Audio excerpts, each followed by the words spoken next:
Merci beaucoup, Laure. Merci de nous avoir invités à organiser cette formation, cette session de partage et de premier retour d'expérience et de connaissances sur l'évolution de ce texte, de cet arrêté CCAG Travaux.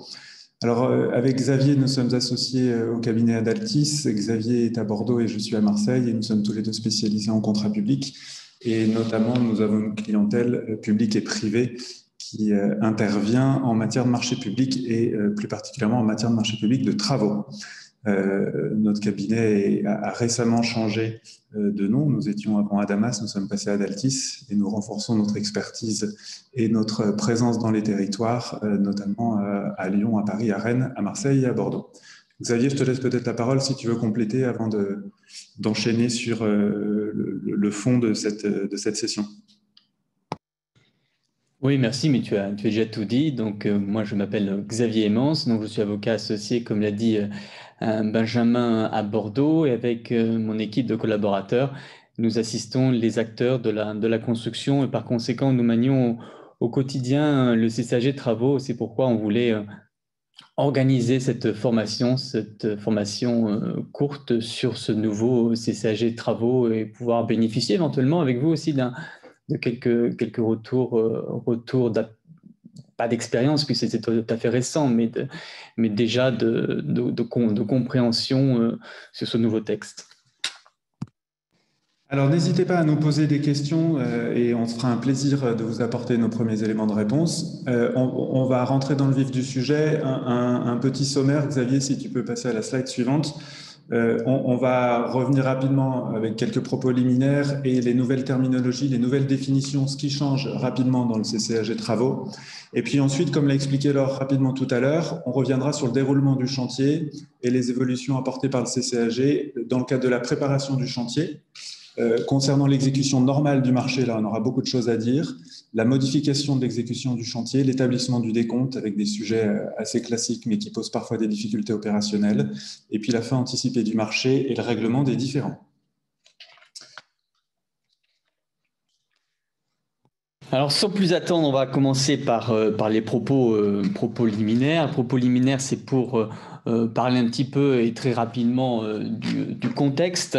Le contexte, c'est tout d'abord le cadre de ce nouveau CCAG qui s'appuie sur le contrat de la commande publique, puisque son article R plutôt 2111-112-2 prévoit que les clauses des marchés peuvent être déterminés par référence à des CCAG qui sont arrêtés par des arrêtés ministériels. C'est le cas donc du CCAG travaux et c'est dans ce cadre-là que ce nouveau CCAG a été élaboré. L'objectif de ce nouveau texte, il est multiple. Il s'agit de garantir un meilleur accès des petites et moyennes entreprises à la commande publique. Et on verra que le nouveau CCAG comporte un ensemble de nouvelles dispositions qui sont aidantes pour ces entreprises, notamment la valorisation obligatoire des travaux supplémentaires qui sont ordonnés par OS, les pénalités et puis le régime des avances. Il y a également un autre objectif qui est constant à travers les différentes réformes des CCAG, puisqu'il a été réformé à plusieurs reprises. Le premier date du 19e siècle, il faut le savoir quand même. Eh bien, c'est un rééquilibrage de la relation contractuelle, parce qu'il ne faut pas oublier qu'en matière de marché public, il y a un déséquilibre entre la personne publique et le contractant, le titulaire, qui est un opérateur économique. Et ce déséquilibre, il est dû par le fait que la personne publique poursuit normalement un but d'intérêt général et qui lui procure certaines prérogatives de puissance publique. Et là, quand même, on voit la tendance au fil du temps, au fil des années, à travers ces nouveaux textes, ces nouveaux CCAG, tenter un certain rééquilibrage dans la relation contractuelle entre l'acteur public d'un côté et l'acteur public de l'autre côté. À côté de ça, les autres objectifs, c'est de faire de ce CCAG, et ça c'est les propos du ministre en 2019 qui avait introduit la réforme, en faire un véritable outil de politique publique avec de nouvelles dispositions relatives au développement durable, et à la dématérialisation, qui sont vraiment dans l'air du temps.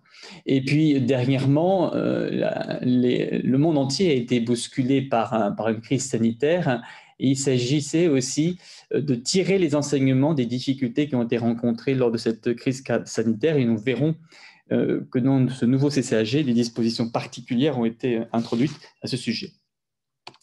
Concernant la mise en œuvre de la réforme, ce qui est intéressant de relever, c'est que c'est une réforme qui a mis du temps à se faire, puisque les travaux préparatoires ont débuté en 2019. Ce qui est intéressant, c'est la méthode qui a été employée. C'est une méthode qui est collaborative et consensuelle. Ça a commencé par la diffusion de questionnaires auprès de 300 acteurs, et par la suite à la mise en place de groupes de travail qui ont travaillé jusqu'en 2019. Et enfin, on a eu par la suite, au mois de janvier 2021, sur une période de quelques semaines, une consultation électronique qui a d'ailleurs été fructueuse, puisque cette consultation électronique a permis des contributions de l'ordre de 245 contributions, 65% venant des acheteurs et 21% venant des opérateurs.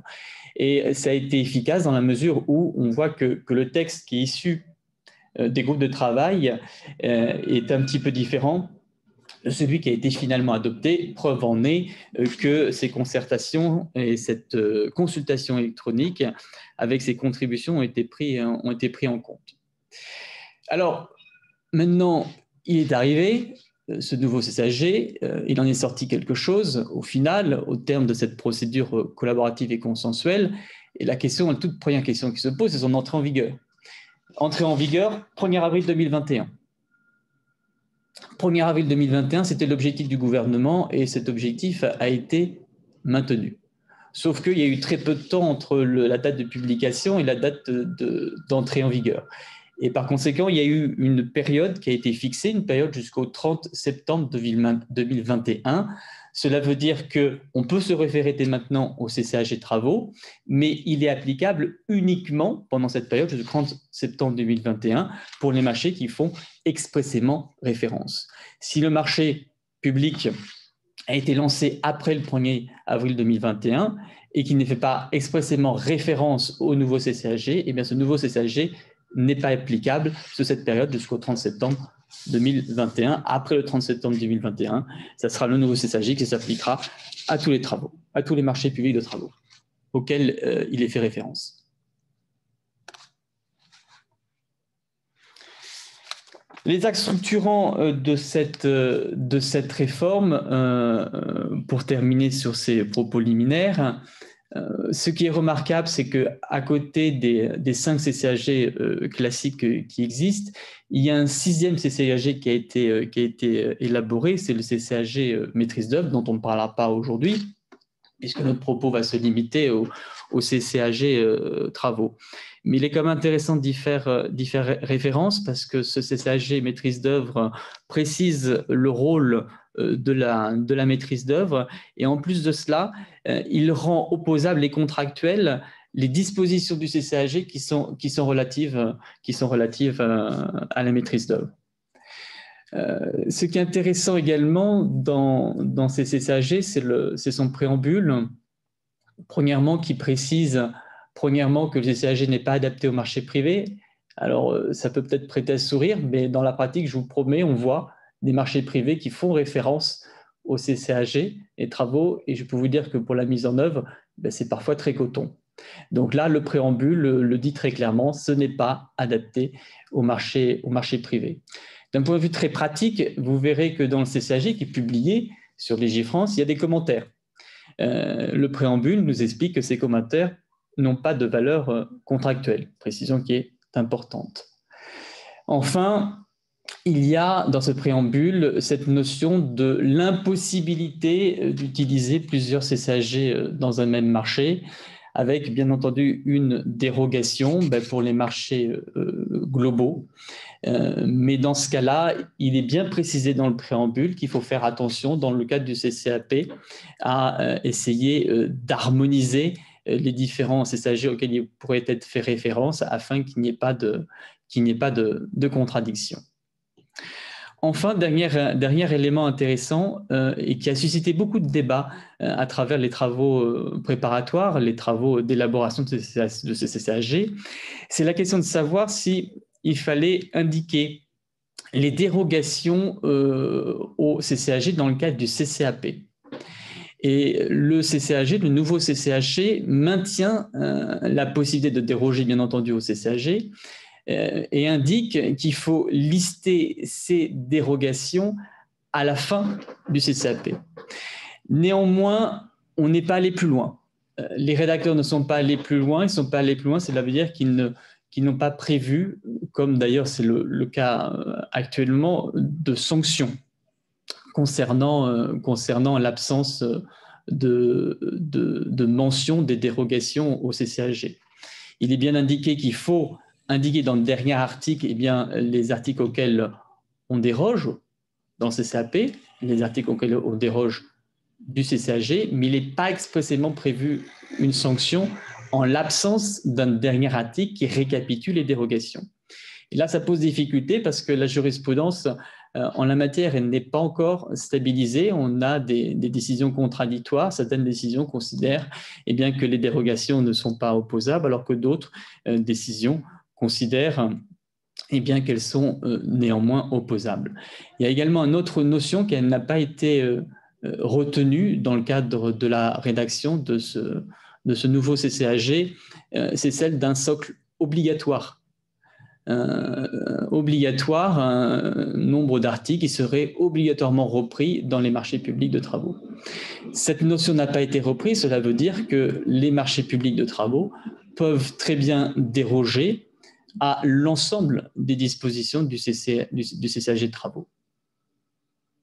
C'est une notion importante et cela confirme la nécessité de bien auditer son marché en début d'exécution et si possible avant de l'exécuter et de le signer.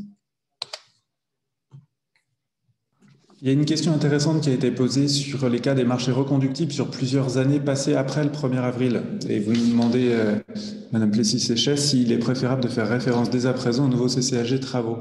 La réponse, elle est a priori oui. Pourquoi? Parce que dans 4 ou 5 mois, si votre marché il est reconductible et donc qui va être exécuté sur plusieurs années, dans 4 ou 5 mois, tous vos autres marchés à côté, vous allez mettre en place des pratiques, vous allez voir sur les OS, ou la mise en œuvre de clauses, la clause environnementale, la clause sur les données, la protection des données, ou encore sur les clauses de propriété intellectuelle, même si en marché de travaux, c'est pas forcément la clause la plus importante, mais quand même, vous allez voir qu'il va y avoir des nouvelles pratiques, des nouvelles terminologies, et vous allez avoir des marchés qui vont faire référence au CCAG 2009 et d'autres au CCAG 2021. Si vous le pouvez, dans la mesure du possible, mettez-vous à jour dès aujourd'hui pour ces marchés qui vont durer, et faites référence au CCAG travaux de 2021, ce sera beaucoup plus facile.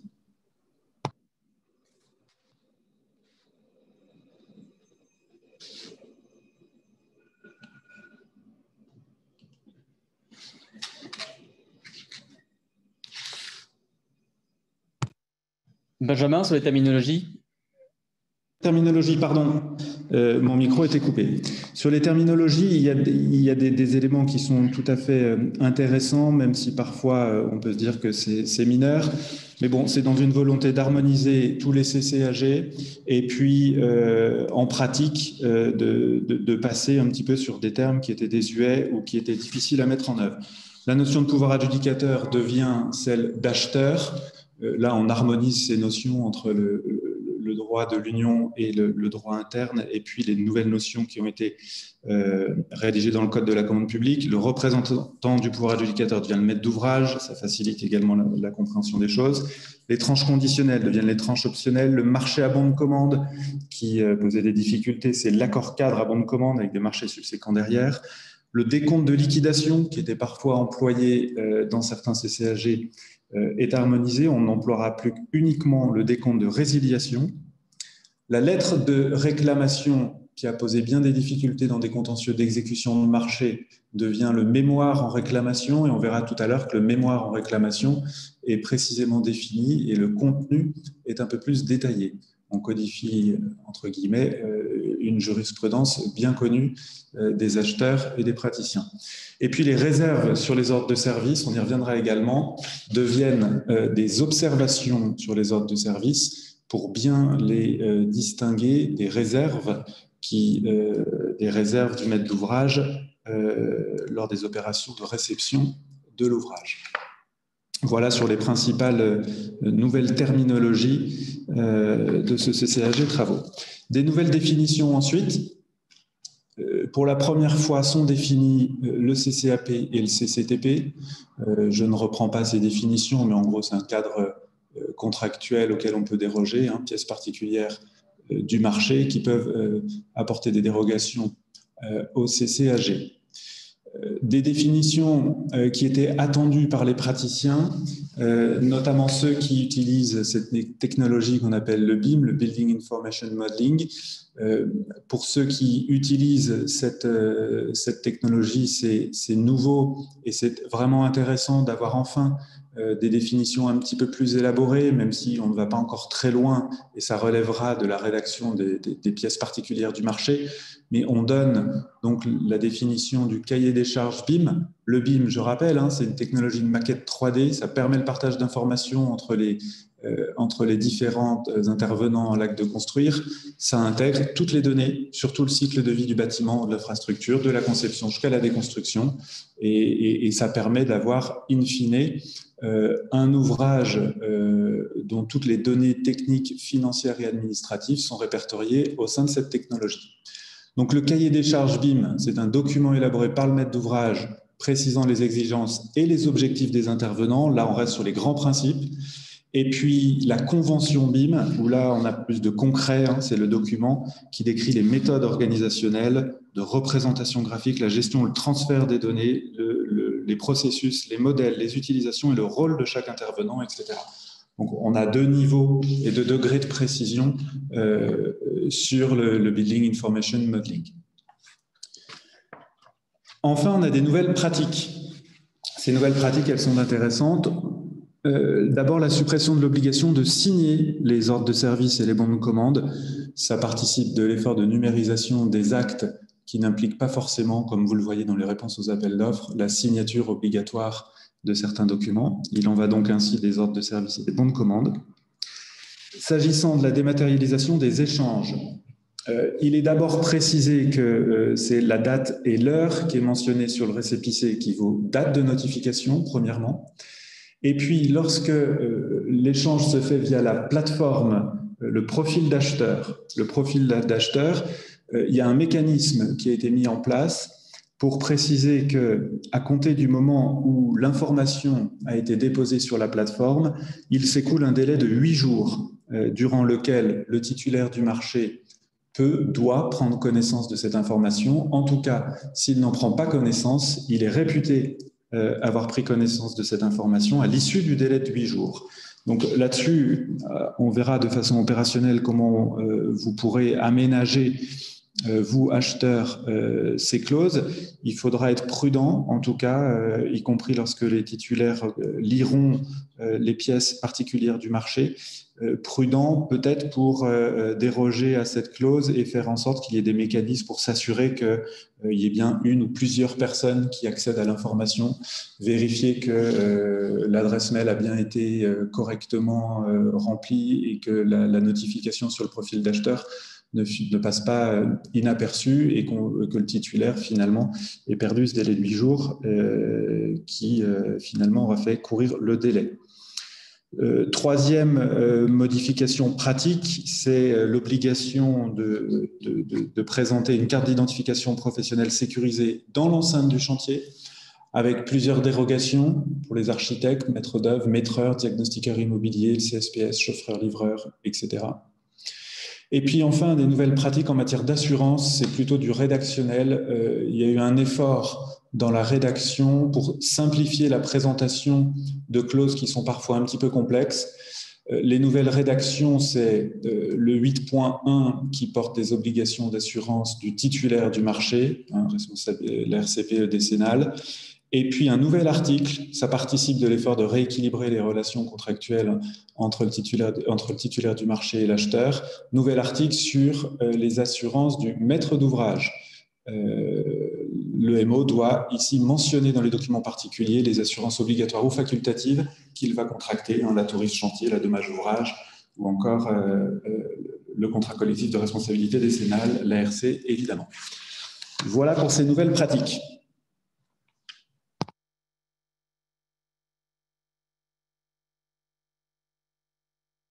Je prends la suite et il y a une question qui a été posée auquel je réponds. La question est de savoir, quand on évoque les marchés privés, tout à l'heure je disais que le CSHG travaux n'était pas adapté au marché privé, vous ne visez pas les marchés publics, contrats privés des pouvoirs adjudicateurs type SEM. Les contrats qui sont passés par les pouvoirs adjudicateurs type SEM, c'est-à-dire des personnes de droit privé, mais qui sont soumis au code de la commande publique parce que derrière, il y a de la puissance publique, sont effectivement des marchés publics parce qu'ils sont soumis aux règles de la commande publique, mais ce sont des contrats de droit privé. Et dans la mesure où ce sont des contrats de droit privé, il est quand même assez déconseillé de se référer au CCAG travaux parce qu'il n'est pas forcément les plus adaptés pour les contrats de droit privé. Alors, je poursuis. Xavier, je te coupe, il y avait une question qui était intéressante. Monsieur Delahaye, vous posez une question sur le délai pour formuler des observations et vous invoquez le délai de 8 jours. Je me suis peut-être mal fait comprendre.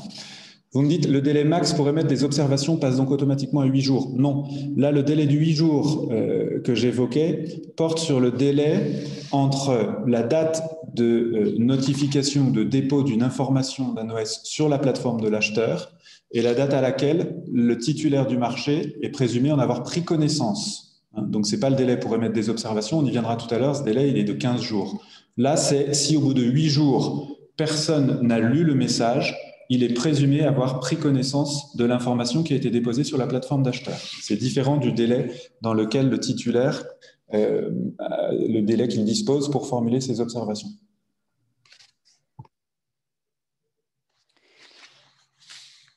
Alors maintenant qu'on a parlé des définitions, on va pouvoir rentrer dans le vif du sujet. En commençant par l'ordre un petit peu chronologique d'exécution d'un marché public de travaux. Et c'est pour ça que nous allons parler maintenant de la préparation du chantier.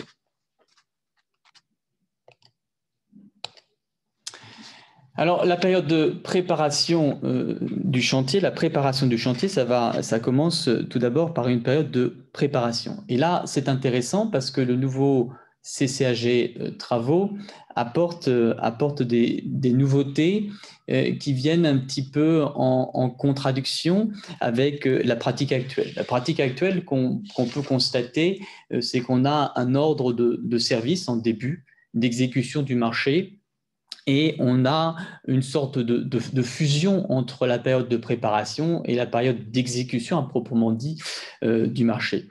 L'objectif de ce nouveau CCAG travaux, c'est justement de bien dissocier les deux. Bien dissocier la période de préparation de la période d'exécution proprement dite. Et à côté de cette dissociation, en plus de cela, de développer et de préciser ce que contient cette période de préparation. Donc, le nouveau CCAG, ce qu'il prévoit, c'est que, sauf dérogation dans le CCAP, la période de préparation, elle est de 2 mois et elle est comprise dans les délais d'exécution. Deuxième apport, c'est que les documents particuliers du marché, CCAP, CCTP et autres documents contractuels doivent préciser les tâches à réaliser durant cette période. C'est cette notion de développer, de bien dissocier cette période de préparation et bien convenir dans le cadre du marché ce qui va être fait, réalisé dans cette période de préparation du chantier. Et deuxièmement, ça vient dans un second temps, il y a un OS de démarrage des travaux qui intervient une fois la période de préparation achevée. Donc, on voit bien cette volonté de bien dissocier les deux et de faire en sorte que l'OS de démarrage des travaux intervienne uniquement à la fin de la période de préparation. Alors, bien entendu, comme toutes les dispositions du CCAG travaux, on peut y déroger et on peut s'attendre à ce que les acheteurs publics incluent des dérogations à cette disposition pour pouvoir simplifier les choses peut-être et conserver un OS unique en début de chantier. Ça répond à la question de Caroline Pierlot. Peut-on prévoir un seul OS sur les 2 périodes en les détaillant? Je crois que tu as répondu, Xavier. Voilà. Merci.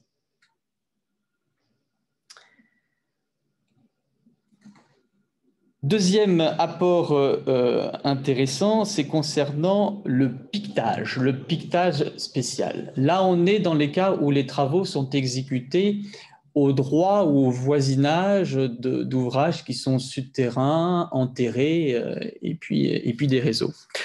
Là, c'est très intéressant parce que le nouveau CCAG opère un renversement par rapport à la situation actuelle. Le nouveau CCAG nous dit très explicitement que ce piquetage de ces réseaux, cette identification des réseaux, est à la charge du maître d'ouvrage. Le CCAG le dit expressément, maîtrise d'ouvrage prend à sa charge préalablement ce piquetage spécial. Et ils doivent être réalisés sous la responsabilité du maître d'ouvrage, c'est-à-dire que le maître d'ouvrage peut très bien entendu, charger le titulaire de réaliser ce piquetage, mais le nouveau CCAG prévoit que cette prestation devra être rémunérée, prévue explicitement dans le marché et qu'elle sera réalisée sous la responsabilité du maître d'ouvrage. Le nouveau CCAG prévoit également l'hypothèse dans laquelle où le marché serait silencieux par rapport à cette question-là. Si le marché est silencieux par rapport à cette question-là, eh bien, le CCAG nous dit qu'il devra être conclu un avenant justement pour pouvoir définir les modalités techniques et financières de ces piquetages. Donc là, on a un apport vraiment intéressant par rapport à la pratique actuelle, puisque très concrètement, la conséquence pratique, c'est que si en cours d'exécution du chantier, eh bien, on découvre des réseaux qui n'ont pas été identifiés, eh bien, tout ce qui est là en termes de responsabilité concernant le coût et la prolongation des délais va être à la charge du maître d'ouvrage grâce à ces dispositions. Mais là encore, comme pour toutes les dispositions dont on va parler, le CCAP pourrait très bien prévoir des dispositions qui sont différentes.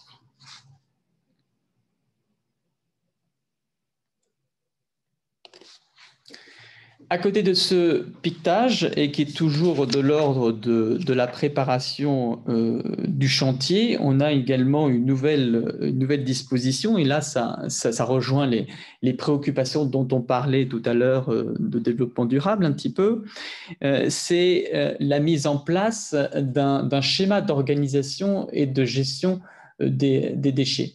Il est prévu que pendant la période de préparation du chantier, ou dans les 2 mois suivant sa notification, il y a désormais une obligation pour le titulaire de communiquer au maître d'ouvrage un schéma d'organisation et de gestion des déchets qui est relativement bien défini par le nouveau CCAG, puisque ce dernier nous dit que ce schéma doit comprendre la méthode de prévention de la production des déchets, deuxièmement, la traçabilité de ces déchets avec l'usage de bordereaux de suivi ou de dépôt des déchets. Et puis, troisièmement, les moyens humains qui vont être mobilisés sur cette problématique avec la désignation d'un référent qui est le responsable déchets. Et preuve en est que cette disposition est importante puisque le CCAG prévoit la possibilité dans les pièces contractuelles de stipuler des pénalités des pénalités qui seront applicables, et nous verrons par la suite, ça rejoint le nouveau régime général des pénalités qui seront applicables après mise en demeure. Donc si ce schéma n'est pas fourni, eh bien l'application des pénalités pourra être appliquée après une mise en demeure du maître d'ouvrage.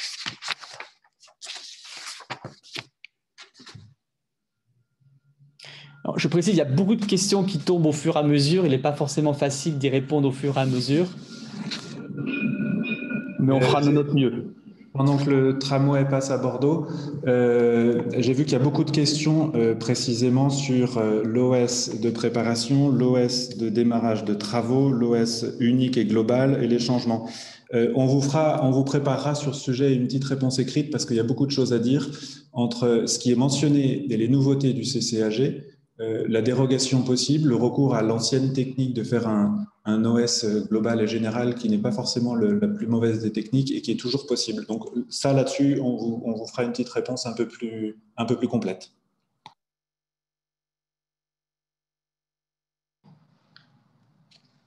Après la préparation du chantier, on en vient à l'exécution des travaux et là-dessus, on a beaucoup de choses à vous dire. D'abord, un des points essentiels de cette réforme, c'est la refonte du régime des ordres de service, justement. Alors là, on va parler d'une manière générale. Cette réforme, elle vise d'abord sur les personnes qui rédigent ces OS et qui les notifient ensuite. Xavier, si tu peux passer à la slide suivante, s'il te plaît. Premièrement, qui fait quoi? Le principe, c'est que, et là c'est un tournant, nous avions avant une sorte de monopole du maître d'œuvre qui change. L'OS, c'est la décision du maître d'ouvrage ou du maître d'œuvre qui précise les modalités d'exécution. C'est clairement écrit à l'article 2. Et cet OS, il est notifié par le maître d'ouvrage ou le maître d'œuvre. Il y a une petite coquille sur le PowerPoint qu'on corrigera. Les OS peuvent donc être émis indifféremment par le maître d'ouvrage et le maître d'œuvre. Il y a une compétence qui est désormais partagée. Le but, c'est de trouver un équilibre. En pratique, j'entends bien que vous ne pourrez pas, dans les documents particuliers, faire simplement référence au CCAG sans préciser, à notre avis, qui fait quoi. Il ne faudra pas faire porter le poids sur le maître d'ouvrage au risque qu'il s'immisce dans la gestion du chantier. Il faudra être intelligent dans la répartition de qui fait quoi, sachant que je précise qu'un OS peut être pris par le maître d'ouvrage et a priori pourra être notifié par le maître d'œuvre. Il y aura toujours une possibilité d'écrire cela dans les documents particuliers du marché. Par exemple, que le maître d'œuvre notifie tous les OS, qu'ils soient pris par lui-même ou par le maître d'ouvrage. Il faudra donc trouver un juste équilibre dans la rédaction des documents particuliers du marché. Alors ça, c'est le principe, c'est-à-dire que c'est cette compétence partagée et la compétence donc du maître d'œuvre seul, sans l'accord du maître d'ouvrage. Il y a toutefois des exceptions dans lesquelles l'accord préalable du maître d'ouvrage est obligatoire. Et il est obligatoire pour les ordres de service qui entraînent une modification des conditions d'exécution du marché. Alors, notamment dans les cas suivants, vous savez très bien, quand on utilise l'adverbe notamment, on va pouvoir démultiplier les cas d'infini, mais les modifications d'exécution du marché, elles portent essentiellement sur les délais, la durée, le montant des travaux, la notification de prix nouveaux lorsqu'il y a des travaux supplémentaires, on y reviendra un petit peu plus tard, et puis les mesures visant à prescrire pour déceler les vices de construction présumés. Donc voilà cette première refonte, le gros tournant, c'est le maître d'œuvre n'est plus seul. Désormais, le maître d'ouvrage peut prendre et notifier des OS. Le deuxième point qui porte sur la refonte du régime des OS, c'est le régime des observations. Donc une nouvelle terminologie, exit les réserves sur les ordres de service. On parle des observations du titulaire sur un ordre de service. Et la volonté qui a été souhaitée dans cet arrêté, c'est de revenir un petit peu sur cette obligation, sur cette force exécutoire des ordres de service. Un ordre, comme son nom l'indique, avait pour objectif initial d'imposer quelque chose à quelqu'un. Aujourd'hui, on se rend compte qu'il y a des atténuations Les observations du titulaire, elles doivent d'abord être notifiées au maître d'œuvre et au maître d'ouvrage dans un délai de 15 jours. Donc, ça répond à l'une des questions qui avait été posée tout à l'heure, sous peine de forclusion, la forclusion d'échéance du droit qui n'est pas exercée, donc plus de droit ensuite pour contester l'ordre de service. Deuxième point qui est important et qui confirme ce que je vous disais sur l'atténuation de la force exécutoire des OS, c'est que le titulaire peut faire valoir des observations qui visent à informer le maître d'ouvrage ou le maître d'œuvre de la présence d'un risque en termes de sécurité, de santé, ou encore que l'OS est illégal. Donc retenez bien ces quelques notions-là. C'est un apport qui est majeur et qui risque d'avoir des conséquences opérationnelles importantes dans l'exécution des marchés. Dans ces cas-là, le délai d'exécution de l'ordre de service est suspendu jusqu'à la notification de la réponse du maître d'ouvrage. Pire, si le maître d'ouvrage ne répond pas dans un délai de 15 jours, le titulaire n'est pas tenu d'exécuter l'ordre de service. Ça, c'est important et en pratique, on voit déjà venir les difficultés opérationnelles qui risquent d'être nombreuses. Sur la notion de risque, déjà, il va falloir qu'on puisse la définir assez clairement, mais quelqu'un peut voir le risque partout. En termes de sécurité, ça veut tout dire et rien dire. Est-ce qu'il faut renvoyer obligatoirement à une réglementation particulière ou est-ce que c'est une obligation, un risque ou une atteinte à une obligation de sécurité générale? L'illégalité peut être invoquée à de nombreux égards. Donc, ces notions qui sont assez vagues et pas définies, on va vous inviter à les définir et à les préciser, voire à déroger au délai, parce que la façon dont cette possibilité de suspendre l'exécution d'un OS est assez large et assez floue. Et dans l'exécution du contrat et dans la tenue des délais des chantiers, il y a des risques de dérapage si un titulaire du marché eh bien, se prévaut de cette disposition-là à des fins qui ne seraient pas forcément celles qui ont été prévues par le CCAG. À côté de la refonte de ce régime des ordres de service, qui est un point majeur, il y a l'intégration de nouvelles clauses en matière de développement durable. Deux volets sur le développement durable. D'abord la clause environnementale générale, ou la clause verte, et ensuite la clause d'insertion sociale. La clause verte, elle est présente dans tous les CCAG, ce n'est pas une spécificité du CCAG Travaux. L'article 20.2 du CCAG Travaux prévoit désormais que les documents particuliers du marché doivent préciser des obligations environnementales du titulaire dans l'exécution des travaux. En pratique, c'est des obligations qui pourraient être relatives à la réduction des prélèvements des ressources, à la composition des produits, aux économies d'énergie, aux actions en matière de recyclage, on le voit déjà beaucoup dans les marchés de travaux, la prévention de la production de déchets également, ce sont des obligations qui existent déjà.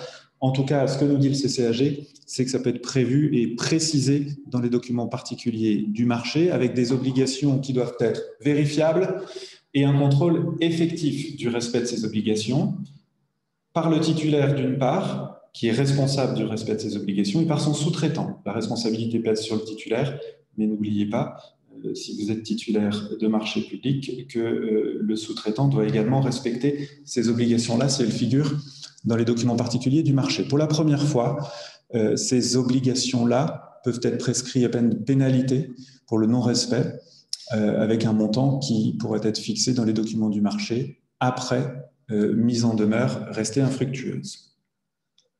C'est une grande tendance de tous les CCAG d'avoir inséré une clause environnementale. C'est la même chose pour la clause d'insertion sociale. La clause d'insertion sociale, c'est une possibilité qui était offerte depuis le Code des marchés de 2001. Désormais, l'article 2111-1 du Code de la commande publique. Le CCAG de 2009 évoquait le développement durable, mais pas le volet relatif à la clause d'insertion sociale. Xavier, tu peux peut-être passer à la slide suivante, s'il te plaît. Et la réforme consacre aujourd'hui, pour la première fois, le recours à l'intégration d'une clause d'insertion sociale. Alors, c'est une clause qui est assez encadrée. Les premiers commentateurs parlent de clause clé en main, clause très encadrée.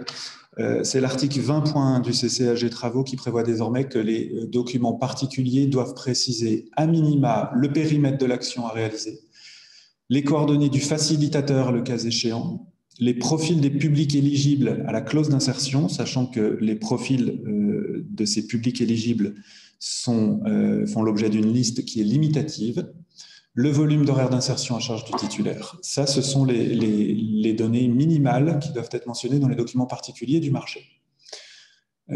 Il y a évidemment un contrôle de ces actions avec un bilan quantitatif et qualitatif qui peut être prévu. La désignation, comme on l'a vu, d'un facilitateur dans les documents du marché pour le suivi de l'exécution de la clause. Typiquement, l'émergence de la crise sanitaire et en parallèle de ça, l'obligation, dans le cadre d'une clause d'insertion sociale, de réaliser tant d'heures a pu provoquer des difficultés. Le recours au facilitateur est un moyen efficace pour que les parties s'accordent sur une mise en œuvre peut-être modifiée de cette clause. Et puis après mise en demeure restée infructueuse, des pénalités peuvent être appliquées, y compris en cas de sous-traitance, en cas de non-respect. En pratique, je rappelle que vous avez toujours la possibilité de prévoir des critères de sélection des œuvres qui seraient fondés sur la politique d'insertion sociale qui est proposée par le titulaire dans le cadre de l'exécution du marché. Je rappelle toutefois que le critère, c'est la même chose, c'est le même raisonnement qui vaut pour la clause verte. Le critère doit être objectif, précis et lié à l'objet du marché ou aux conditions d'exécution du marché. Donc vous ne pouvez pas faire n'importe quoi avec ces critères. Il faudra quand même qu'il y ait un lien, vous devrez les pondérer de façon raisonnée et manifestement, vous pourrez tenir compte de la démarche de l'entreprise en matière d'insertion sociale, vous pourrez peut-être poser des critères pour tenir compte et choisir les entreprises, mais il faudra, comme le Conseil d'État l'a rappelé à de nombreuses reprises, que ces critères soient liés à l'objet du marché et aux conditions d'exécution. Autre clause importante, droit de propriété intellectuelle d'une part, et puis protection des données d'autre part. S'agissant des droits de propriété intellectuelle, c'est une adaptation qui était nécessaire pour tenir compte de l'impact du numérique d'une part, et puis de l'existence de prestations intellectuelles, même en marché de travaux. On a parlé du BIM tout à l'heure, il y a des études préalables, etc. Le régime, il était assez complexe. Je vous rappelais les options A et les options B qui n'étaient pas forcément compréhensibles. Ce régime, il a été simplifié.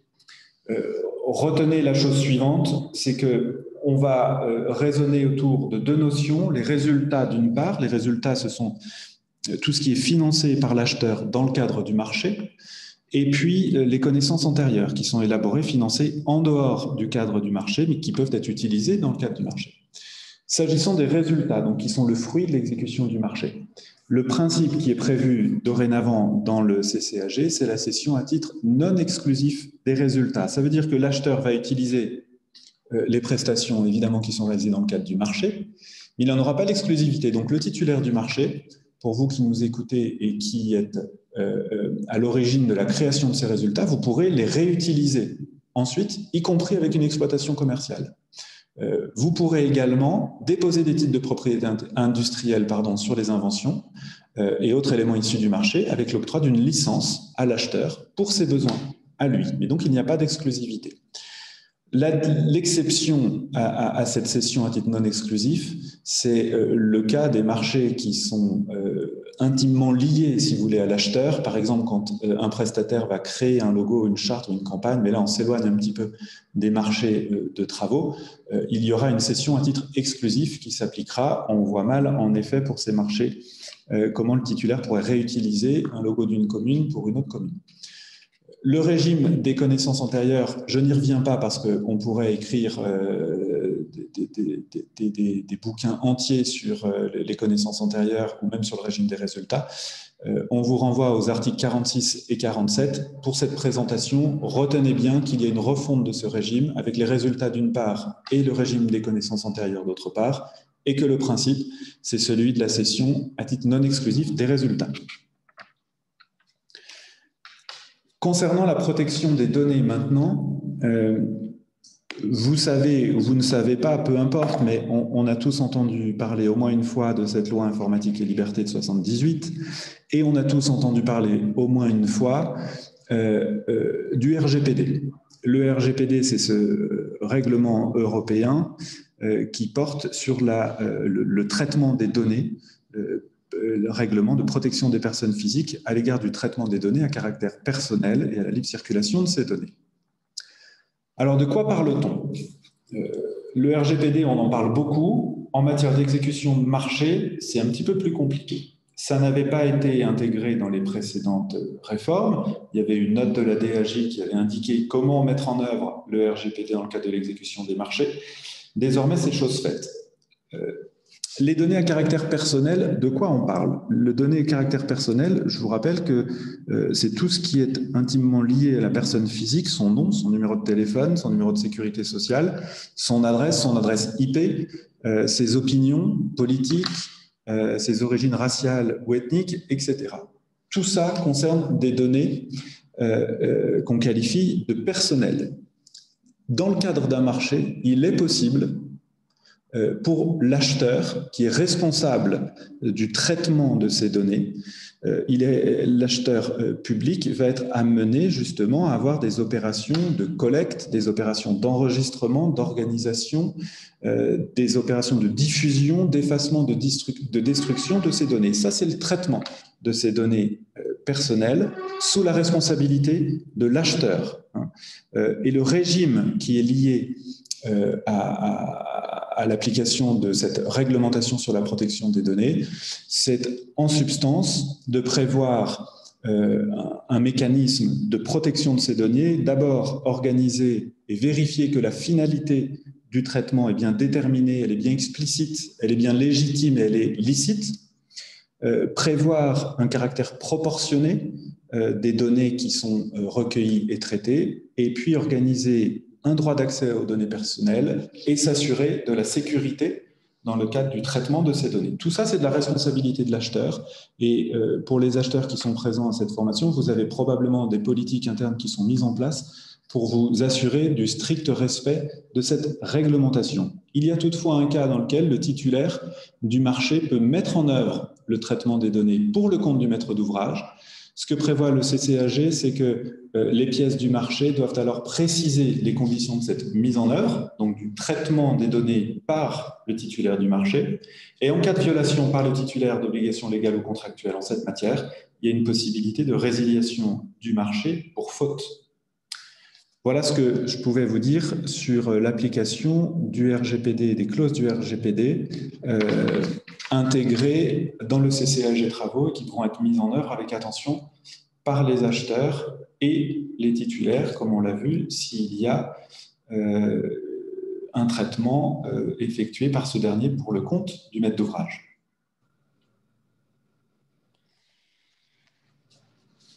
Alors après ces développements sur la protection des données, on est toujours dans le cadre de l'exécution normale du chantier. Et quelques mots sur les précisions qui ont été apportées par ce nouveau CCAG concernant les groupements d'entreprises. Premièrement, le principe du paiement des membres du groupement est inversé par rapport au CCAG de 2009. Dorénavant, le principe, c'est qu'en présence d'un groupement, eh bien, le versement des montants se fait directement entre les mains de chacun des membres du groupement. Et ce n'est que lorsque le marché prévoit le contraire, et par exemple le versement sur un compte unique, que le maître d'ouvrage eh bien, procédera au règlement sur ce compte unique. Le principe dans le silence et le règlement directement à chacun des membres du groupement. Deuxièmement, concernant la défaillance d'un membre du groupement, là, il n'y a pas d'éléments nouveaux concernant l'obligation pour le mandataire de se substituer d'office aux membres du groupement défaillant. Ce qui est intéressant, c'est qu'il y a néanmoins maintenant la mise en place d'un système de mise en demeure préalable du maître d'ouvrage. Cette mise en demeure préalable du maître d'ouvrage qui doit être adressée non pas au mandataire, comme on pourrait le penser, parce qu'on se dit que le mandataire, c'est le représentant du groupement. Non, la mise en demeure est adressée au membre qui est défaillant. Et c'est uniquement après cette mise en demeure restée sans effet, il y a ce mécanisme de substitution par le mandataire qui, là, pour le coup, qui n'est pas une solution nouvelle. Celui qui peut être défaillant, c'est pas que le membre, c'est également le mandataire. Et donc, l'hypothèse du mandataire défaillant est également abordée par le CCAG de façon explicite. Dans cette hypothèse-là, eh bien, c'est les autres membres du groupement qui doivent désigner un remplaçant, un mandataire remplaçant parmi eux, dans un délai qui est fixé, qui est de 30 jours. Et par la suite, il y a la signature d'un avenant pour formaliser et donc officialiser la désignation de ce nouveau mandataire qui va remplacer le mandataire qui a été défaillant. Ce qui est intéressant, et c'est l'apport de ce nouveau CCAG, c'est qu'à défaut de désignation, eh bien, c'est le plus gros qui prend la place de mandataire, en quelque sorte, exprimée de façon triviale. C'est-à-dire que c'est le membre du groupement qui a une part financière la plus importante qui reste à réaliser d'ici la fin du marché, qui va devenir le nouveau mandataire en l'absence de désignation par les autres membres du groupement. Alors, a priori, dans la mesure où c'est quelque chose qui est prévu par les textes et par le contrat, dans cette hypothèse-là où il y a un remplacement automatique par celui qui a la plus grosse part encore à exécuter, eh bien, a priori, il n'y aurait pas la nécessité de régulariser un avenant.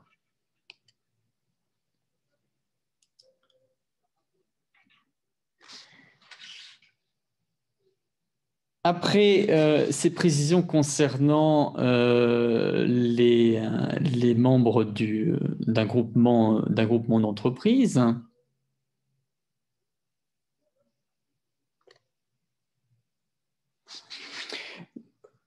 on peut aborder la question de l'exécution financière avec la question des avances.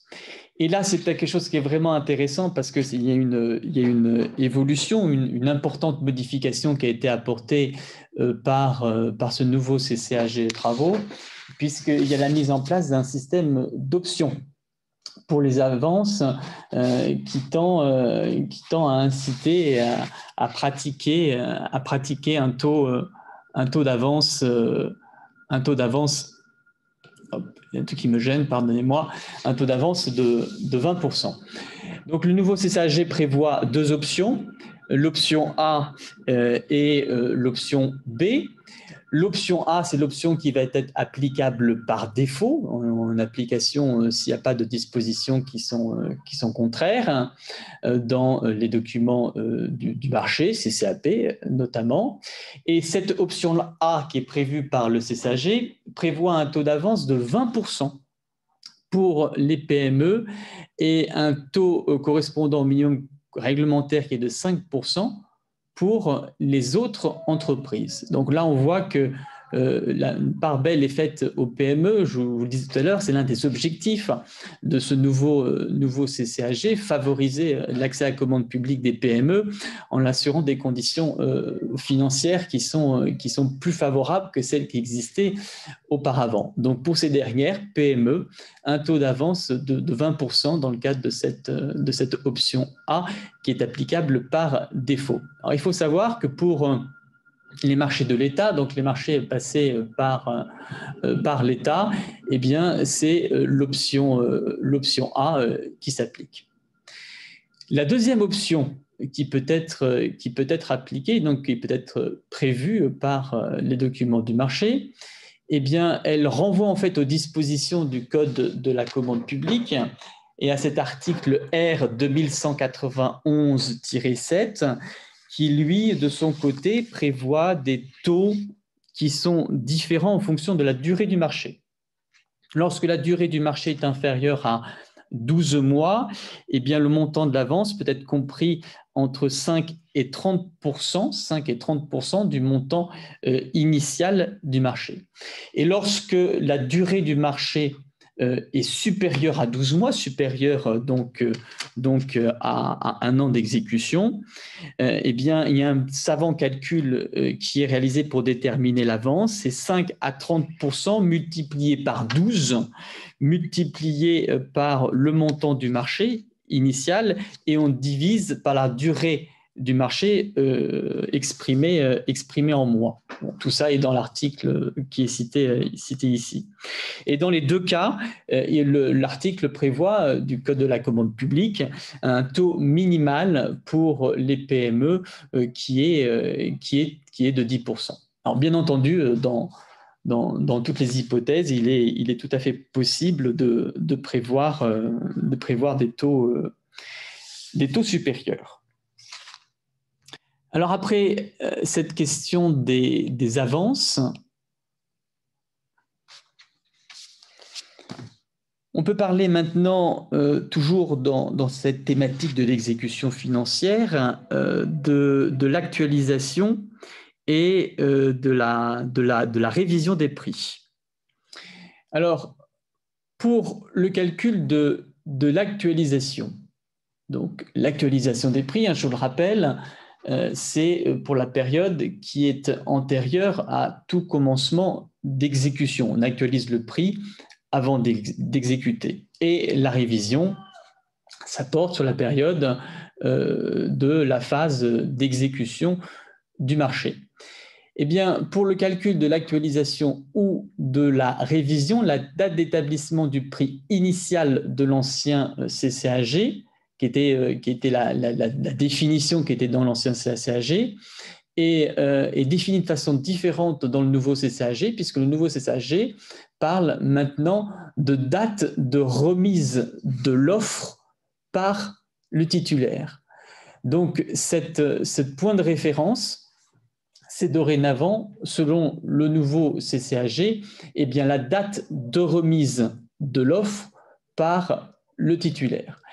Ce qui peut poser des problèmes pratiques, parce que cela revient pour l'acheteur public à aller chercher pour chaque titulaire sur sa plateforme dématérialisée la date à laquelle il a déposé son offre. D'où peut-être un conseil pratique pour éviter ce type de difficulté, eh bien, c'est de prévoir que cette date, ce n'est pas la date effective de remise de l'offre par le titulaire, mais plutôt la date limite de remise des offres qui est prévue dans le règlement de consultation. Comme ça, cela permet de faciliter les choses. Vous avez une date unique qui est applicable pour tous les lots et pour toutes les entreprises du marché.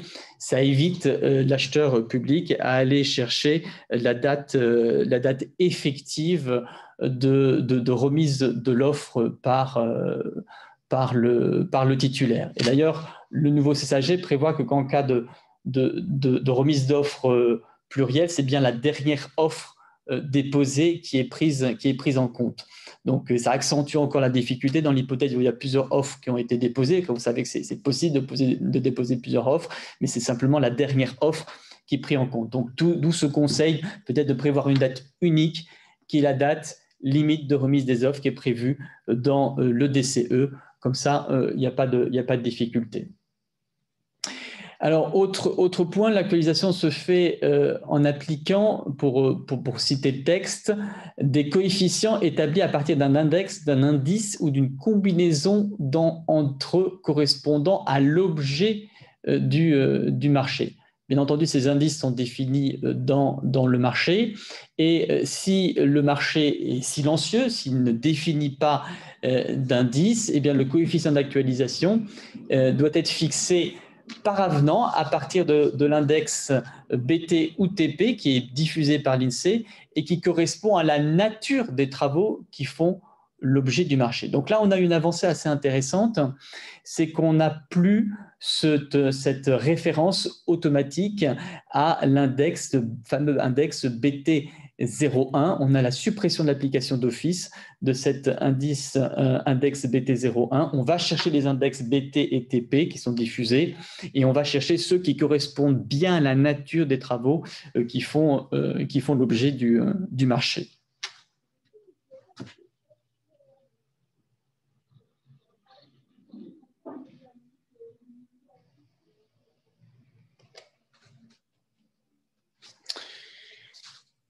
Pardon, j'ai sapé une. Voilà.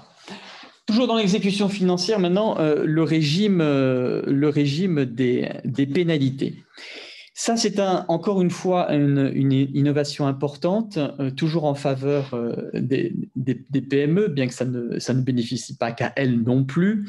C'est une modification qui a été voulue porter par le gouvernement, cet encadrement du régime des pénalités.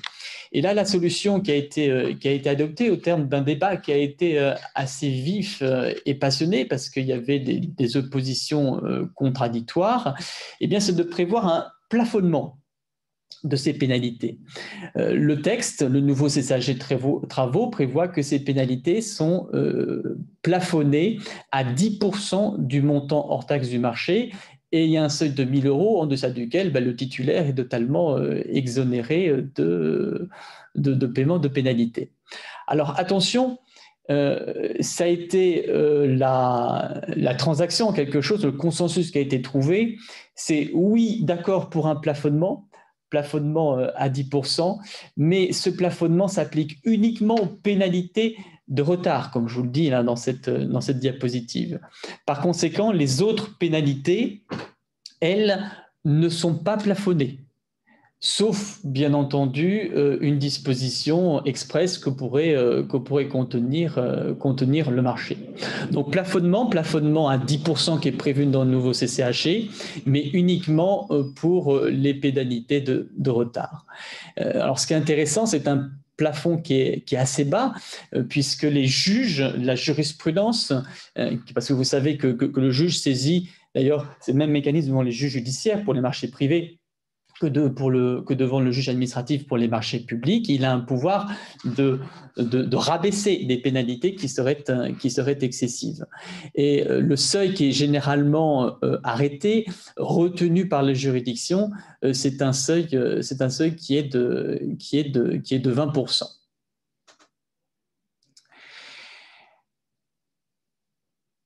À côté de ce plafonnement des pénalités de retard, il met en place également une procédure contradictoire préalable obligatoire. Ça, c'est également intéressant et important parce qu'auparavant et généralement, l'application des pénalités de retard se fait automatiquement. Du simple constat du retard ou du simple constat de la non-exécution de l'obligation qui est assortie d'une pénalité de retard. Maintenant, le nouveau CCAG travaux a mis en place un système de procédure contradictoire. C'est-à-dire que le maître d'ouvrage ne peut pas appliquer automatiquement la pénalité. Le maître d'ouvrage doit, dans un premier temps, inviter le titulaire à présenter ses observations dans un délai qui ne peut pas être inférieur à 15 jours. Donc, il constate le retard, il constate le manquement à l'obligation, il en informe le titulaire en lui disant « tu n'as pas respecté tes obligations, fais-moi part de tes observations et tu dois me les faire dans un délai qu'il fixe. » Et ce délai qu'il fixe, le maître d'ouvrage, ne peut être inférieur à 15 jours. Le maître d'ouvrage doit également préciser le montant des pénalités susceptibles d'être appliquées, le retard concerné et le délai pour présenter ses observations. C'est-à-dire que en plus de cela, dans le cadre de cette mise en demeure où il demande au titulaire de présenter ses observations, eh bien, le maître d'ouvrage doit également indiquer dans cette lettre les montants des pénalités qui sont en jeu. Lui dire, tu n'as pas exécuté telle et telle obligation, les pénalités qui sont en jeu de ce montant-là. Et c'est en l'absence de réponse du titulaire, dans le délai qui a été prescrit bien entendu par le maître d'ouvrage, eh bien que sera appliqué les pénalités. Alors, si le titulaire répond dans le délai qui a été donné par le maître d'ouvrage, eh bien le maître d'ouvrage va apprécier, et il appréciera si les réponses du titulaire eh bien, satisfont et sont de nature à exclure l'application des pénalités de retard. Et il décidera d'appliquer ou non les pénalités de retard. Donc, je vois bien les observations que vous pourriez formuler, dire qu'au final, c'est le maître d'ouvrage qui décide, donc ça ne change pas grand-chose. Néanmoins, la mise en place de cette procédure contradictoire a pour avantage eh bien, de lever le débat et de permettre justement de discuter de ce problème entre le titulaire et le maître d'ouvrage, cette notion de l'imputabilité des pénalités de retard. Cela permet de nouer une discussion entre le titulaire et le maître d'ouvrage, bien que, in fine, effectivement, c'est le maître d'ouvrage qui tranche et qui décide d'appliquer ou non les pénalités de retard.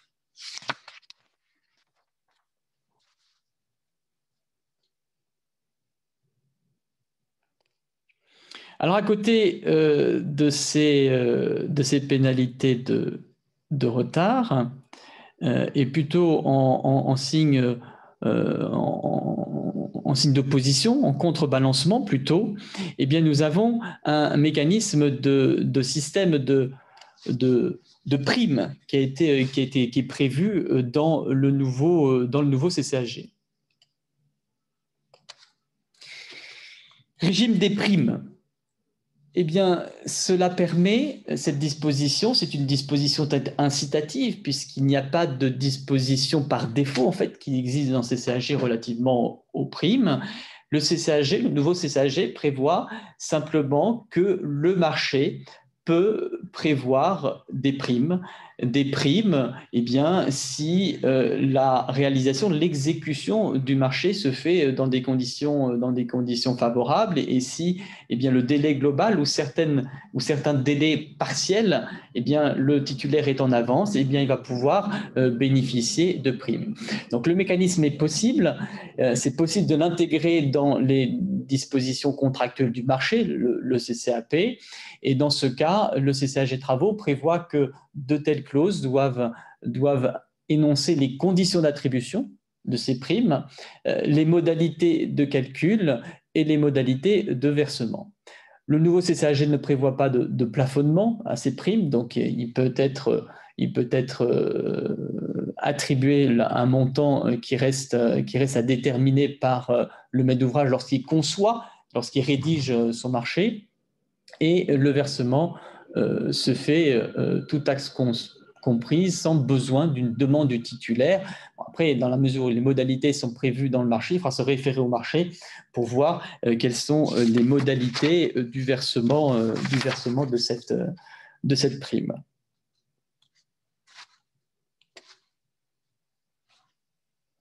On reste toujours dans l'exécution normale du chantier. On va terminer cette exécution normale avant de passer à la modification de l'exécution du chantier. Pour parler très rapidement de la réception des travaux, parler très rapidement parce qu'en fin de compte, les modifications ne sont pas importantes. Le CCAG 2021 n'a pas modifié les grands principes applicables à la phase de réception des travaux. Les deux nouvelles dispositions qu'on peut remarquer, c'est les articles 42 et les articles 40. Cela concerne la prise de possession de l'ouvrage par le maître d'ouvrage.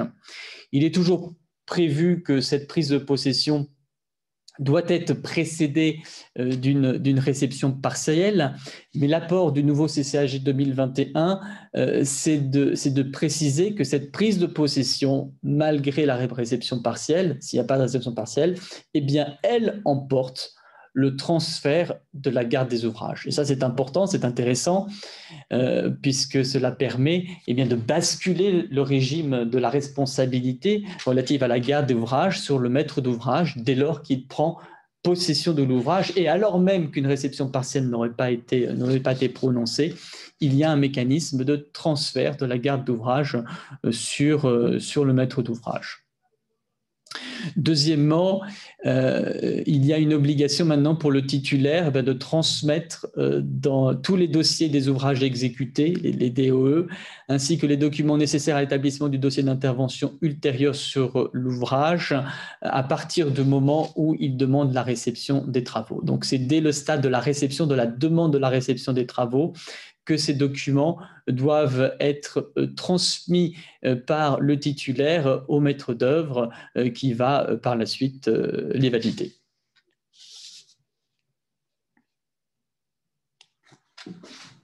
Merci Xavier. Alors, on passe maintenant à la modification de l'exécution du chantier. Vous savez que ce sont des sujets qui sont importants et qui posent régulièrement des difficultés d'ordre juridique et financier. Le premier cas qu'on retrouve fréquemment sont les travaux supplémentaires et la question qui est née depuis la loi Pacte de leur valorisation financière. Vous savez que depuis cette loi qui a été codifiée depuis au Code de la commande publique, il y a une obligation de valoriser financièrement les ordres de service qui sont relatifs à des travaux supplémentaires ou des travaux modificatifs. C'est une obligation légale, donc j'anticipe des questions que vous pourriez nous poser. Xavier, si tu peux peut-être passer à la slide suivante, s'il te plaît. Obligation légale de valoriser de tels OS, donc vous ne pourrez pas y déroger dans les documents particuliers du marché. Ça a une conséquence, les conséquences, elles sont doubles. D'abord, la première, c'est la procédure qu'on doit suivre pour notifier un ordre de service qui vise à présenter des prix provisoires nouveaux, d'abord. Et puis ensuite, on verra les conséquences de l'absence de valorisation financière de l'OS. Alors, la procédure à suivre quand il y a des travaux supplémentaires et des prix nouveaux. D'abord, l'OS qui notifie ces prix provisoires est arrêté par le maître d'œuvre avec l'accord du maître d'ouvrage, après consultation du titulaire, c'est l'article 13 qui prévoit ça.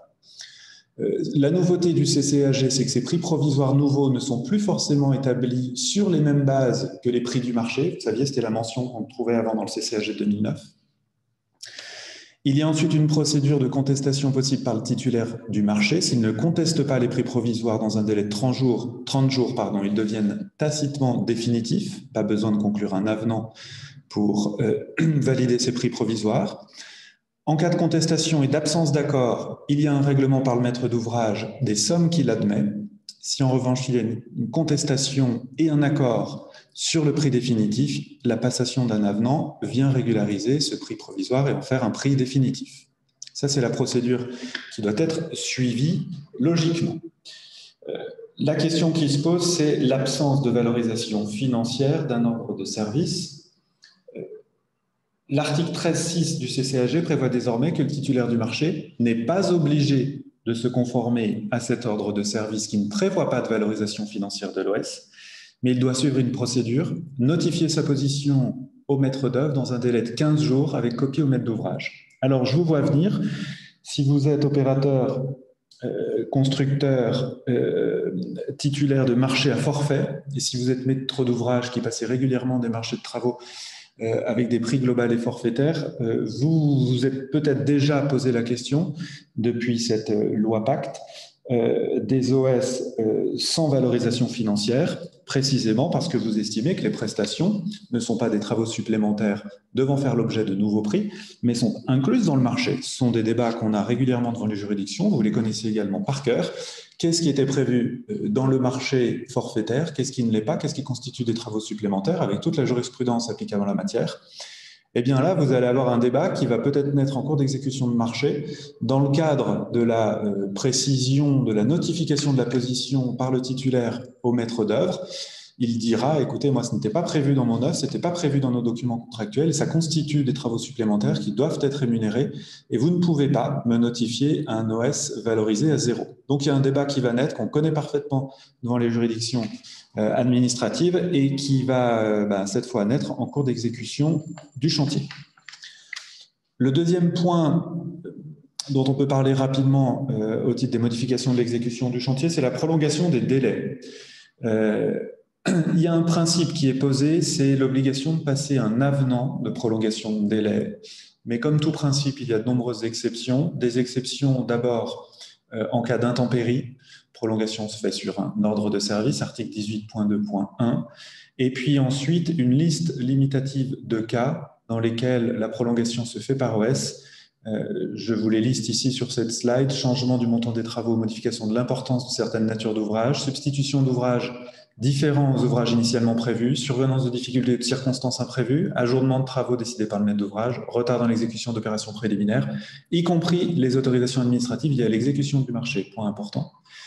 Et dans ce cadre-là, il y a un ordre de service qui est notifié au titulaire du marché. On lui notifie la durée de prolongation du report qui est décidé par le maître d'ouvrage sur proposition du maître d'œuvre après consultation du titulaire. C'est une formule qu'on a vue beaucoup de fois et qui est nouvelle dans le CCAG, qui a pour objet de mettre tout le monde un petit peu en musique et que tout le monde se prononce sur la mesure qui va être prise, mais qui relève in fine, de la décision du maître d'ouvrage. Voilà sur la prolongation des délais. On enchaîne après la prolongation des délais sur l'ajournement des travaux. Alors, l'ajournement des travaux, on va aller vite parce qu'il n'y a rien de nouveau dans le CCAG travaux. Le but du jeu étant de vous parler de ce qui est nouveau, de ce qui change. Il y a une précision terminologique. Cependant, l'ajournement a pour objet de différer le début des travaux ou d'en suspendre l'exécution. Sur le fond, le régime de l'ajournement reste inchangé. Il y a toujours une résiliation possible du marché s'il y a une interruption pendant plus d'un an. Deuxièmement, le titulaire conserve la charge, la garde du chantier pendant l'ajournement, mais il est indemnisé à ce titre. Et troisièmement, il y a une responsabilité de plein droit du maître d'ouvrage pour le préjudice éventuellement subi par le titulaire du fait de l'ajournement. La suspension des travaux, là, c'est plus intéressant parce qu'il y a des choses qui sont nouvelles. Il s'agit de nouvelles dispositions qui sont issues de la crise sanitaire que nous avons traversée. Alors, nous avons tout d'abord la possibilité pour le titulaire de suspendre l'exécution du délai fixé par un ordre de service suite à des observations qu'il a formulées sur cet ordre de service. Benjamin vous en a parlé tout à l'heure. C'est la situation selon laquelle il y a un ordre de service qui est notifié, et cet ordre de service comporte des risques en termes de sécurité et de santé, ou alors contrevient une disposition législative ou réglementaire. Eh bien, dans cette hypothèse-là, le titulaire peut interpeller le maître d'ouvrage sur cette difficulté, et pendant cette durée d'interpellation qui est de 15 jours, puisque c'est le délai qui est imparti pour le maître d'ouvrage pour répondre, eh bien le marché peut être suspendu. Deuxièmement, il y a une possibilité de suspendre les travaux si le titulaire suspecte ou constate la présence de matériaux pollués ou polluants. Il y a des exemples qui sont donnés, notamment l'amiante et le plomb. Donc, en cas de suspicion ou de constat de présence de matériel pollué ou polluant, le titulaire doit alerter le maître d'œuvre et le maître d'ouvrage. Et dans cette hypothèse-là, la reprise des travaux se fera par un ordre de service. Et dans cette hypothèse-là, eh bien, le délai d'exécution va être rallongé en fonction du temps de la suspension qui a été nécessaire pour traiter cette difficulté de présence sur le chantier de matériel pollué ou polluant. La troisième circonstance de suspension des travaux, qui est pour le coup, comme je vous disais tout à l'heure, directement issue de la crise sanitaire que nous avons traversée. Eh bien, c'est l'hypothèse dans laquelle il y a une impossibilité temporaire d'exécuter le marché. Et cette impossibilité temporaire d'exécuter le marché, elle est imputable à des circonstances qui sont imprévisibles. C'est intéressant cette notion de circonstances imprévisibles parce qu'elle ne correspond pas aux circonstances exceptionnelles qu'on peut voir, qui est une notion qui est dans le code de la commande publique. Il s'agit d'une notion qui est quand même un petit peu plus large et qui permet de ratisser assez large et qui n'est pas définie de façon très certaine. Mais en face de circonstances imprévisibles qui rendent impossible l'exécution du marché, parce que la circonstance imprévisible, il ne suffit pas qu'elle soit imprévisible, la circonstance. Il faut que cette circonstance, et ça, il faut que le titulaire soit en capacité par la suite de le démontrer, eh bien, elle doit rendre impossible de façon temporaire l'exécution du chantier. Et bien dans cette hypothèse-là, où on a une circonstance imprévisible qui rend impossible l'exécution du chantier, eh bien, il peut y avoir une suspension de l'exécution du marché. Alors, cette suspension intervient sous 15 jours maximum, c'est-à-dire qu'il y a une fixation des modalités de constat des ouvrages exécutés, des matériaux approvisionnés, des immobilisations de personnel et matériel et des obligations contractuelles qui sont maintenues. C'est-à-dire que le maître d'ouvrage et le titulaire vont se rencontrer et se rencontrent dans un délai de 15 jours pour fixer ces modalités que je viens de vous citer là. Et en tout état de cause, dans un délai raisonnable, eh bien, les parties vont se rapprocher pour convenir des dispositions qui sont à prendre pour permettre la reprise de l'exécution et éventuellement modifier le marché et fixer les modalités de répartition des surcoûts qui sont liés aux circonstances imprévisibles.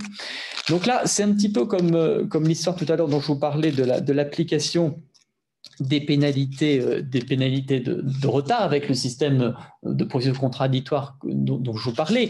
C'est qu'il y a un droit d'interpellation qui est accordé au titulaire. Mais in fine, c'est toujours le maître d'ouvrage qui décide.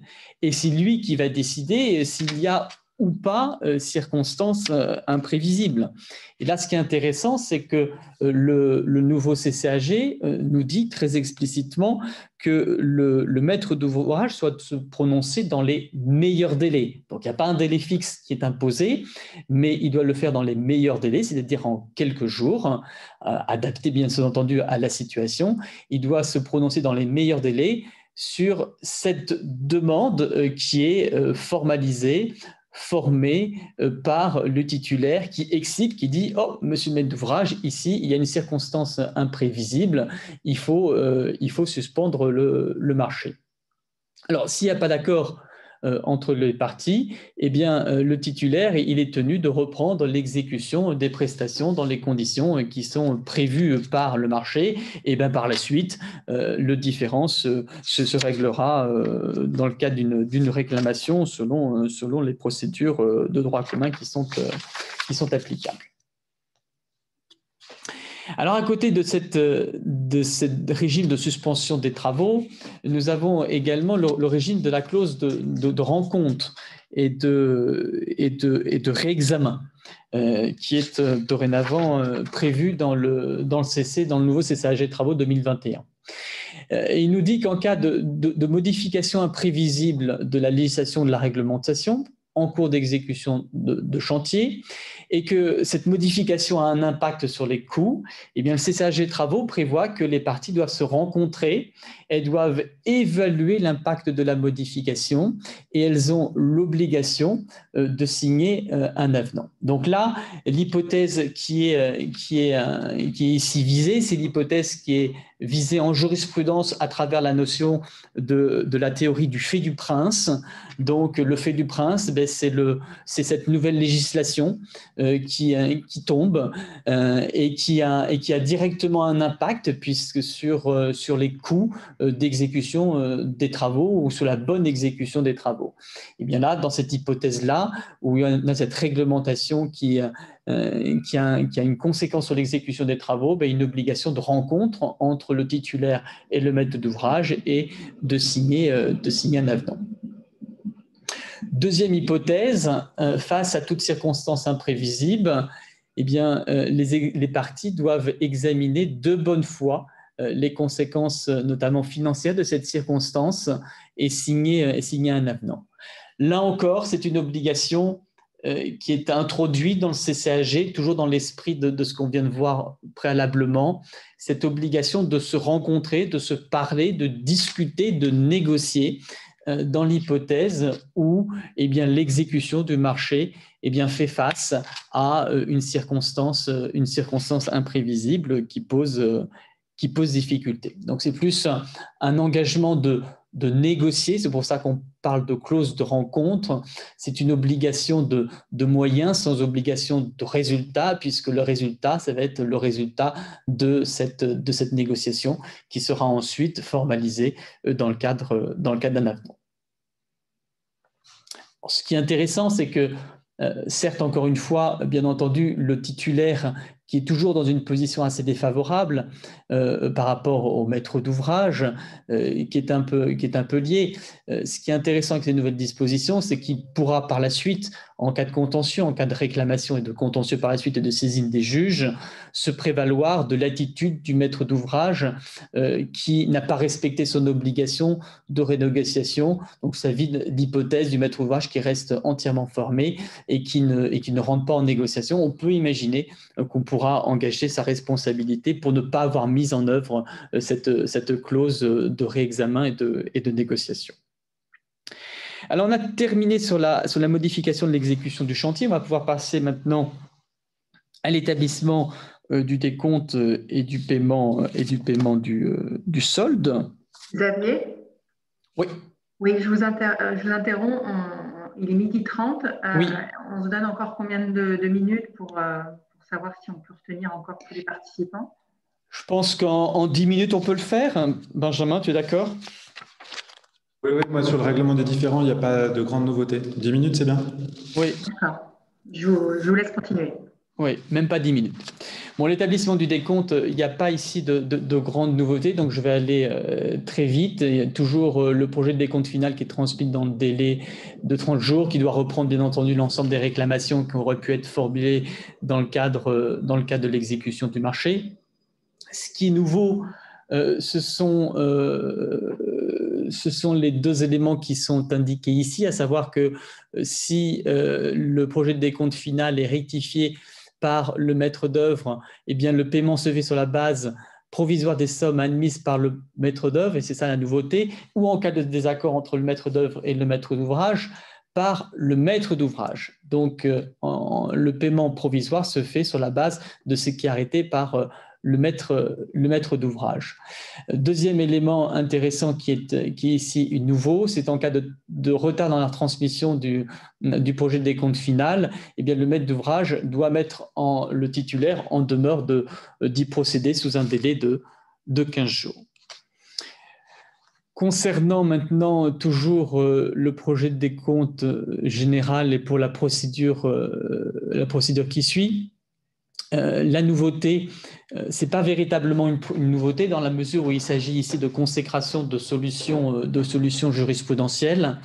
Le nouveau CCAG 2021 nous dit de façon très expresse qu'en cas de réserve qui aurait été formulée ou en cas de connaissance de la part du maître d'ouvrage d'une réclamation d'un tiers quel qu'il soit avant l'établissement du décompte général et en l'absence de réserve relativement à ces points-là, eh bien le maître d'ouvrage par la suite ne pourra pas s'en prévaloir. C'est-à-dire que le décompte général est définitif et si le maître d'ouvrage ne formule pas de réserve concernant des réserves sur les travaux exécutés ou concernant une réclamation qu'il a reçue d'un tiers dont il a eu connaissance et qui signe le DGD et qui le notifie sans aucune réserve, eh bien, il ne pourra pas par la suite aller rechercher la responsabilité du titulaire.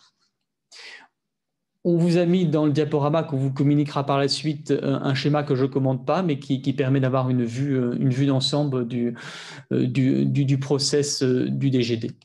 Je cède la parole maintenant pour le dernier chapitre, Benjamin. Merci Xavier. S'agissant de la fin anticipée des marchés et ensuite le règlement des différends. Alors, le premier cas, c'est les hypothèses de résiliation nouvelles qui sont désormais prévues au CCAG. D'abord, la possibilité de résilier le marché dès le placement du titulaire en sauvegarde judiciaire. La sauvegarde judiciaire, vous savez, c'est la procédure qui est avant le redressement judiciaire, quand l'entreprise n'est pas encore en cessation de paiement. On prévoit désormais dans ce CCAG la possibilité de résilier en cas de procédure de sauvegarde. Donc, c'est une extension des possibilités de résiliation. Xavier, si tu peux avancer le slide. Autre hypothèse de résiliation pour faute. D'abord, la méconnaissance des obligations légales et réglementaires relatives à la sécurité, à la santé des personnes ou à la prévention du voisinage, qui n'étaient pas prévues et qui sont désormais expressément mentionnées à l'article 50.3. Et puis, un autre point que nous avons déjà vu tout à l'heure en matière de protection des données, l'article 5.2 prévoit que le titulaire peut sortir du marché pour faute si, lorsqu'il agit pour le compte du maître d'ouvrage en matière de traitement des données, il contrevient à la réglementation RGPD, résiliation pour faute du titulaire. On va terminer sur une notion que tout le monde adore, mais qui ne pose pas forcément les plus grandes difficultés en matière de marché de travaux, quoique on l'a plus vu dans les marchés de maîtrise d'œuvre, c'est cette notion de différend. Le différend qui ensuite entraîne toute une procédure avec le respect de délais et puis qui permet dans un deuxième temps de justifier de la recevabilité de recours. Il avait été prévu à l'origine de définir clairement la notion de différend. C'est une définition qui était intéressante. Elle reprenait en réalité la jurisprudence administrative, notamment l'arrêt du Conseil d'État Gomme Propreté qui était assez récent sur le sujet. Et puis en pratique, c'est ce qu'on faisait déjà, en tout cas c'est ce qu'on conseillait de faire. Le différend, il naissait à l'apparition soit d'une prise de position écrite explicite non équivoque du maître d'ouvrage, qui fait apparaître clairement un désaccord, soit du silence gardé par le titulaire du marché lorsqu'on l'avait mis en demeure. Par exemple, j'envoie un courrier de mise en demeure avec un délai de 8 jours pour qu'il réponde si, faisant état d'un litige ou d'un différend précisément, si au bout des 8 jours, il ne dit rien, on estimait qu'il y avait une cristallisation des positions qui n'était pas conciliable et donc il y avait la naissance à partir de cette date-là d'expiration de ce délai d'un différend. Cette définition, elle a été envisagée, elle n'a finalement pas été reprise dans le cadre du CCAG travaux. On renverra donc à l'application de la jurisprudence administrative. On pourra quand même, dans les documents particuliers du marché, s'inspirer de cette rédaction éphémère qui n'est jamais entrée en vigueur. Mais ce qu'on peut vous conseiller, c'est de la reprendre car ça clarifiera les choses et ça évitera bien des litiges, précisément. Sur le régime des différends lui-même, on a un point qui est important en termes de nouveauté. C'est la notion de mémoire en réclamation qui vient remplacer la lettre de réclamation. Exit la lettre, bonjour le mémoire. Comme son nom l'indique, le mémoire est un peu plus costaud et donc l'article 55.1.1 du CCAG prévoit désormais que le mémoire en réclamation doit comprendre pour chaque chef de contestation le montant des sommes réclamées et leur justification. Vous savez qu'en contentieux de l'exécution devant les tribunaux administratifs et les cours administratifs d'appel, on avait régulièrement des débats sur la nature juridique d'un courrier qui pouvait être envoyé ou d'un email, et on se demandait si c'était effectivement une lettre de réclamation qui renvoyait plutôt à la notion de lettre et donc de simple courrier. Ce débat sera moins vrai demain puisque le mémoire en réclamation maintenant est bien précisé et il doit, comme d'habitude, reprendre sous peine de forclusion les réclamations qui ont été formulées antérieurement à la notification du décompte général et qui n'ont pas fait l'objet d'un règlement définitif. C'est important cette notion. Pourquoi ? Parce que si les règles qui permettent de définir le mémoire en réclamation, si ces règles ne sont pas respectées, eh bien automatiquement, ce n'est pas un mémoire en réclamation et il ne fera donc pas courir les délais de réponse qui pèsent ensuite sur le maître d'ouvrage. Voilà ce qu'on pouvait dire alors rapidement, en 1h30, on a dépassé un petit peu, mais ce qu'on pouvait dire sur ces nouveautés issues du CCAG Travaux du 30 mars 2021. Bon courage à vous tous qui allez entrer en pratique de ces nouveaux textes. Laure, je vous laisse la parole peut-être pour présenter des formations que CFC Formation va proposer à l'avenir sur ces sujets. Non, déjà, je voulais vous remercier à tous les deux parce que le sujet est vaste et vous l'avez couvert en 1h30, un peu plus d'1h30, mais en tout cas, quand je vois les échanges et les questions qui ont été posées, il y a un fort intérêt et vous avez donné un éclairage très opérationnel. Donc, je voulais vous remercier pour l'ensemble des participants aussi qui sont restés très nombreux jusqu'au bout. On a répondu à un certain nombre de vos questions. Il y en a d'autres qui sont restées effectivement sans réponse. On échangera avec Xavier et Benjamin pour voir si on peut vous apporter des réponses facilement ou pas. Et effectivement, si vous voulez aller plus loin, nous, on propose trois formations. Donc, une sur la pratique du nouveau CCAG, une sur les CCAG globalement, et puis une troisième sur les CCAG de maîtrise d'œuvre. Donc, n'hésitez pas à nous solliciter si vous avez des besoins, on sera toujours là pour vous. Et puis, en tout cas, merci d'avoir assisté à ce webinaire. Merci encore à Daltis et à Xavier et Benjamin. Et puis, je vous dis à bientôt pour d'autres webinaires sur d'autres sujets ou avec le plaisir de vous recevoir aussi lors de nos formations. Bonne journée, bon appétit à tous et puis bonne continuation surtout dans la pratique de vos marchés de travaux. Au revoir. Merci à tous. Bonne journée. Au revoir. Au revoir. Très bonne journée à tous.